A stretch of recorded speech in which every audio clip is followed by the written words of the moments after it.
There is a new social media for photographers kind of brewing in the background. I know this because I joined their beta program for £5-ish, I think. It's called Photo, and rather than me passing judgment on a brand new platform and telling you all exactly what it's like, I decided to invite Michael, one of the founders of the platform, onto a call so he could share his thoughts with me, and now I'm going to share them with you. But first, let me show you around. Okay, so here we have the Photo app. This is in beta at the moment, so you have to be part of their beta program.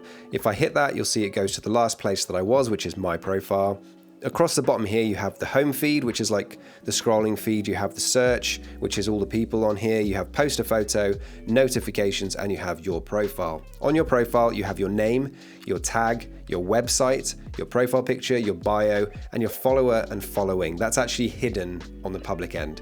You can obviously edit your profile here, and these are all the different things that you can do right now. Now there's been an update, so now the search page, which was previously suggested users, is now just images that are being posted on the platform. It seems to be everything, because if I post an image right now, well, if I just hit post, now if I close the app and come back, and then go to here, you'll see my image at the top there. So that looks like everything that is being posted on the platform right now. You can see this is what a bio looks like when it's not just my short bio.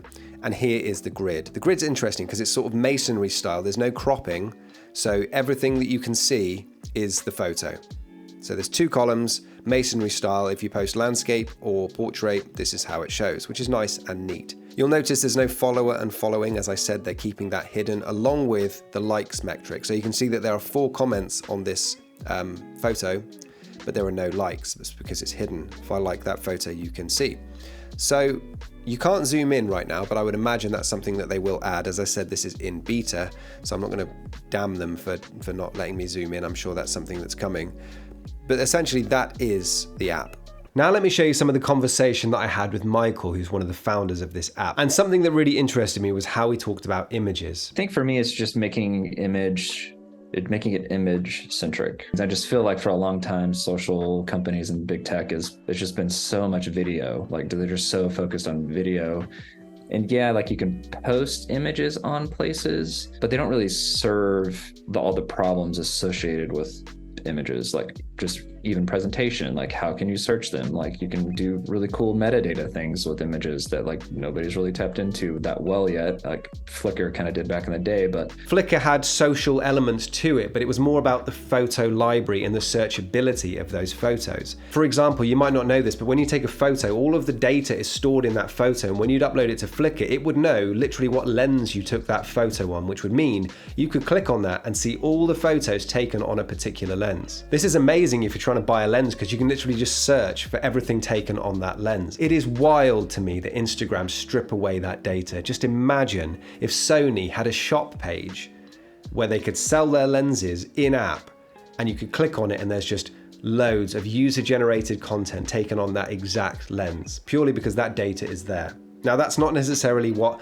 Photo are trying to do, but I think that this is the kind of thing that Michael was referring to when he said how powerful that metadata can be when it's used properly. Discovery on the app right now feels a bit strange. You know that there's lots of users, but you can't quite get to them. So I asked Michael about this. We knew that there's not great discovery of how to discover other accounts right now. We get a lot of suggestions for discovery on things that people are experiencing now or in the past that they've had social apps.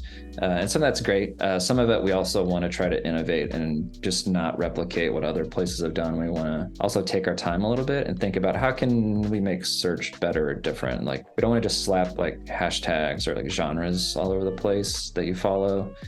We want to make it a little more flexible and powerful, essentially. The next thing I was wondering was, does it give new photographers, small photographers, a chance? Because things like Threads, it just borrows your Instagram account. So for anyone who doesn't have a massive Instagram following, it probably felt like you didn't get the head start you wanted. What about somebody who has no presence anywhere? Does your system, the vision of your system kind of really not care if somebody has a big following everywhere else? Yeah, I think so. Yeah, so like I mean, the feed is chronological, so it's a pretty even playing field. As you land on other people's profiles, you don't see it's like almost like a rating system. Like, wow, this person's really popular. Like they're really, and then there's always just like comparison just robs so much joy in people's lives. So I think stripping some of the comparison problems really can help. I don't want to build an algorithm that is rewards people or posts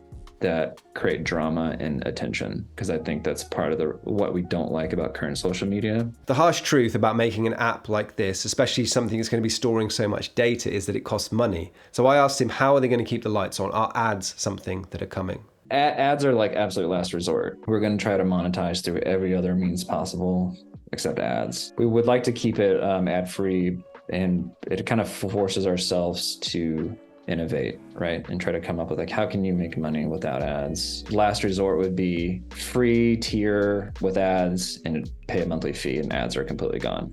That's like the last resort type option.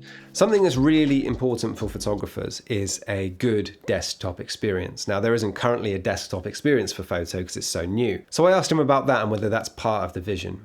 We definitely we want to build a desktop experience. And when I say that, I don't say like a bigger mobile version on desktop. Like that's not the vision. It's a ground up desktop experience where we're using the advantage and real estate of your full screen for, and we can really show off images in all their glory.